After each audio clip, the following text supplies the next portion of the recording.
कल अमानतुल्लाह खान के यहाँ ईडी की रेड हुई। ये कोई पहला मौका नहीं है जब प्रधानमंत्री जी ने आम आदमी पार्टी के नेताओं पे रेड कराई है। जब से हमारी सरकार बनी है दिल्ली के अंदर, प्रधानमंत्री मोदी जी की पूरी कोशिश है कि किसी भी तरह से आम आदमी पार्टी को कुचल दिया जाए, ख़त्म कर दिया जाए। जैसे हमारी सरकार बनी 2015 में, 2016 में इन्होंने शुंगलू कमेटी बिठाई। शुंगलू कमेटी ने हमारी दिल्ली सरकार के तब तक जितने काम किए थे 400 फाइल मंगाई, 400 साढ़े 400 फाइलें मंगाई। सारी फाइलें बड़े बड़े अफसरों ने बैठ के जांच करी और एक पैसे का, नए पैसे का भी घोटाला नहीं निकला।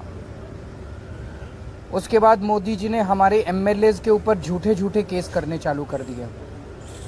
हमारे आम आदमी पार्टी के एमएलएज पे अभी तक 170 से ज़्यादा केस कर चुके हैं, 170 से ज़्यादा, और उनमें 140 से ज़्यादा केसेस में जजमेंट आ चुके हैं, जिसमें सारे जजमेंट मोदी जी के खिलाफ हैं। सारे जजमेंट हमारे पक्ष में आए हैं कि झूठा केस किया गया हमारे एमएलए के खिलाफ, झूठी एफआईआर की गई, झूठी गिरफ्तारी की गई, गलत गिरफ्तारी की गई। उसके बाद इन्होंने पिछले 2 साल से हमारे मंत्रियों को और सीनियर नेताओं को अब गिरफ्तार करना चालू किया। इन्होंने सत्येंद्र जैन को गिरफ्तार किया, इन्होंने मनीष सिसोदिया को गिरफ्तार किया, इन्होंने संजय सिंह को गिरफ्तार किया, इन्होंने कल अमानतुल्लाह खान के यहाँ ईडी की रेड की।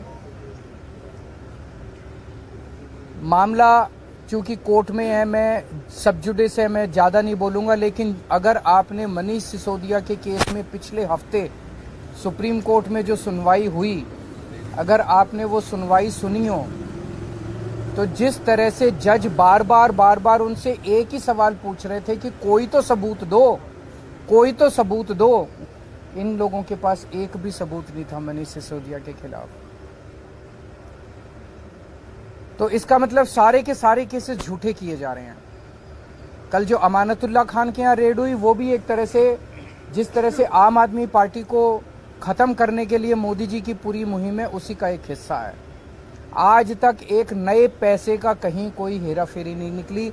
मैं नरेंद्र मोदी जी को चैलेंज करता हूँ, आप इतनी इंक्वायरी हमारी, बोले बस घोटाला कर दिया केजरीवाल ने, सड़कों का घोटाला कर दिया, बिजली का घोटाला कर दिया, पानी का घोटाला, इतने घोटाले, इतनी जांच करा ली।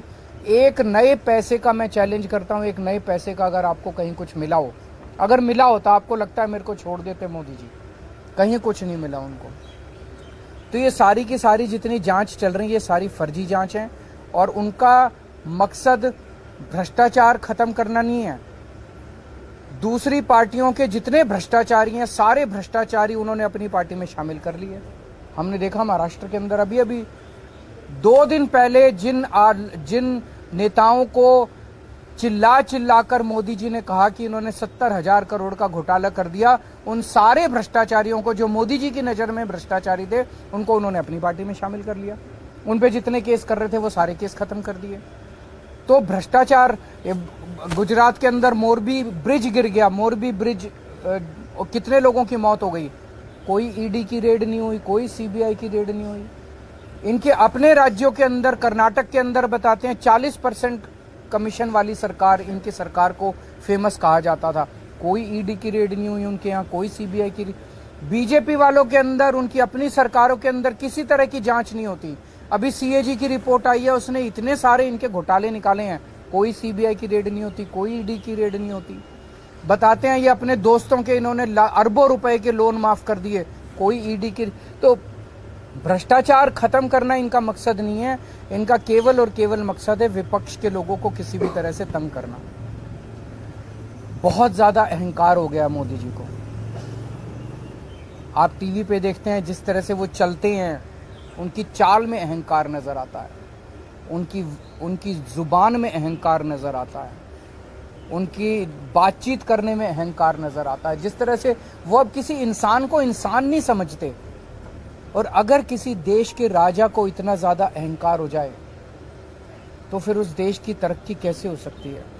वो तो अब छोटी छोटी चीज़ों पे, हर चीज़ पे वो बदला लेने पे उतारू होते हैं। अगर किसी देश का राजा छोटे छोटे आम लोगों से हम लोगों की क्या औकात है? हमसे अगर बदला लेने पे अमानतुल्लाह खान की क्या, अगर इनसे बदला लेने पे, छोटे छोटे आम लोगों से बदला लेने पे उतारू हो जाएं, फिर वो देश तरक्की नहीं कर सकता। आज देश का माहौल बहुत ज्यादा खराब हो चुका है। पहली बार ऐसा हो रहा है कि देश छोड़ छोड़ के लोग दूसरे देशों की, भारत छोड़ छोड़ के लोग दूसरे देशों की नागरिकता ले रहे हैं। ऐसा कभी नहीं हुआ। इतने बड़े स्केल के ऊपर लोग भारत की नागरिकता छोड़ के भारत छोड़ के जा रहे हैं। पूरे देश का माहौल खराब हो चुका, व्यापार बर्बाद हो चुका है, उद्योग बर्बाद हो चुका है, व्यापारी डरे हुए हैं, उद्योगपति डरे हुए हैं, आम जनता डरी हुई है, मीडिया वाले डरे हुए हैं, आप सब लोगों को डरा रखा है। तो बहुत ज्यादा खराब है माहौल। लेकिन आम आदमी पार्टी टिकी हुई है, आम आदमी पार्टी डटी हुई है, आम आदमी पार्टी देशभक्तों की पार्टी है, ईमानदार लोगों की पार्टी है। मोदी जी जो मर्जी कर ले, हम झुकने वाले नहीं हैं। संजय सिंह के खिलाफ कल ईडी ने कहा कि 4 करोड़ रुपए उन्हें रिश्वत दिया गया और कुछ पेपर बताए। साबित तो करे। मैंने भी सुना था ईडी कोर्ट में कह रही थी कि हमारे पास सबूत तो हैं लेकिन हम दिखाएंगे नहीं। कल ईडी ने कोर्ट में बोला हमारे पास सबूत तो है, हम दिखाएंगे नहीं। तो अगर कोर्ट को ही सबूत नहीं दिखाओगे तो किसको दिखाओगे? अपने घर में रखोगे क्या सबूत? सर संजय सिंह ने कोर्ट को कहा कि उनकी सुरक्षा को लेकर कई सारे कंसर्न है। ये भी कहा कि एनकाउंटर किया जा सकता है उनका, तो उसकी जिम्मेदारी कौन लेगा? तो मैं उम्मीद करता हूं कि कोर्ट इस बारे में वो लेगा और उसके ऊपर उचित कदम उठाएगा। सर कल इनके यहाँ रेड हुई है तो क्या मामला बताया या क्या निकला है कुछ? देखिए, मेरे यहाँ जो कल रेड हुई है तो हमने उनसे ये पूछा कि भाई ये बताओ आप किस एफआईआर के तहत मेरे पास आए हैं। तो उन्होंने कहा कि साहब 2016 में एक एफआईआर की थी सीबीआई ने, हम उस मसले में आए हैं। तो जो सीबीआई ने एफआईआर की थी वो ऑलरेडी कोर्ट के अंदर चल रही है, चार्जशीट उसमें सबमिट हो गई है, मैं उसमें बेल पर हूँ। फिर बोले कि वो एसीबी वाली थी, तो मैंने कहा भाई वो भी कोर्ट चल रहा है, वो भी चार्जशीट सबमिट नहीं हो, लेकिन उस पर भी मैं बेल पर हूँ। आप जिस रिक्रूटमेंट की बात कर रहे हो उसमें तो कहीं करप्शन है ही नहीं।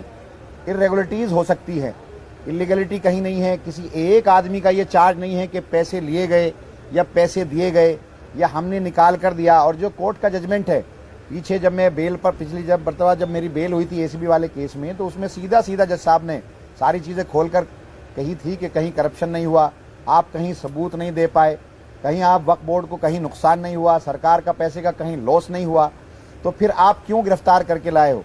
तो इसलिए, और इनके तमाम केसेस, जितने केसेस एफआईआर, जितने केसेस में इन पर मुकदमात थे, वो सारे केसेस खत्म हो गए। तो ऐसा भी कहीं से नहीं लगता कि ये मुस्तकिल कोर्ट के अंदर आते हैं, डेटों पे आते हैं, तो ऐसा भी नहीं लगता कि ये सबूतों के साथ छेड़छाड़ करेंगे। तो मैंने उनसे यही कहा कि भाई जिन मुकदमात में आप आए हो वहाँ तो कहीं पैसे का लेन देन है ही नहीं, पैसे का मसला है नहीं, तो फिर पीएमएलए कैसे बनता है? तो उन्होंने कोई मुझे एफआईआर नहीं दिखाई, सिर्फ ये कहा था कि हम तो सर्च करने आए हैं और 2016 का कोई केस है। तो 2016 का जो केस है वो नागपाल साहब के हैं, जो 17 तारीख को उसमें हियरिंग है, उसमें मैं पहले से जो हूँ बेल पर हूँ और वो चल रहा है। और वहाँ ये खुद नहीं जम पा रहे हैं, कुछ बता नहीं पा रहे हैं, वहाँ कुछ दिखा नहीं पा रहे हैं। तो कल मुझे 12 घंटा मेरे यहाँ रहे, एक तरफ हमको कर दिया, सारे मेरे कपड़े, सारी मेरी अलमारियाँ, मेरी वालदा जो है, मेरी माता बीमार थी, बहुत ज़्यादा बीमार थी, उनको सांस की तकलीफ़ है, तो 3-4 मरतबा नेबुलाइज़र उनको दिया गया, वहीं पर दिया गया। तो सारे लोग परेशान थे, मेरे बच्चे परेशान थे, लेकिन ये नहीं माने। 12 घंटे रहे, एक एक अलमारी, एक एक कपड़ा, सारे बक्से दिखाए। मैंने खुद दिखाया उनको अपना मकान कि आप ये देखो, मैं 100 गज़ के मकान में रहता हूँ। 100 गज़ का मकान है, जिसमें से अंदर का जो एरिया है, कवर्ड एरिया, वो 70-80 गज़ का है। मेरा 4 कमरे हैं, एक कमरे में कुछ लोग बैठ जाते हैं, एक में मेरी मदर रहती हैं, एक में मैं रहता हूं। और मैंने अपने बच्चों का कमरा दिखाया उनको, ईडी वालों को। उस कमरा 8 बाई 10 का कमरा है। मैंने उनसे कहा कि देखो ये, और इसके अंदर बंकर बेड है। मेरा बेटा 21 साल का है, मेरी बेटी 16 साल की है। तो आपको कहीं से लगता है कि हम करप्शन करने वाले लोग हैं? आम आदमी पार्टी के लोग काम करना चाहते हैं, आप लोग परेशान कर रहे हैं। तो वो खुद हैरत में थे। मैंने बेड दिखाया, बेड के अंदर कब्जे नहीं थे, बेड चू चू बोलता है। तो मैंने सारा दिखाया कि आपको लगता है कहीं से कि हम बेईमाना करने वाले हैं या हम करोड़ों कमाने वाले हैं? तो वो सारी चीज़ें थी। और वो कहते हैं हम क्या करें साहब, हम तो बस भेजा जाता है तो हम आ जाते हैं। तो इस तरह की बातें हैं। और 10-12 घंटे तक परेशान किया, बहुत परेशान किया। खाना तक हमने नहीं खाया 12 घंटे तक, सिर्फ वो मेरी एक एक चीज़ ढूंढते रहे। Thank you.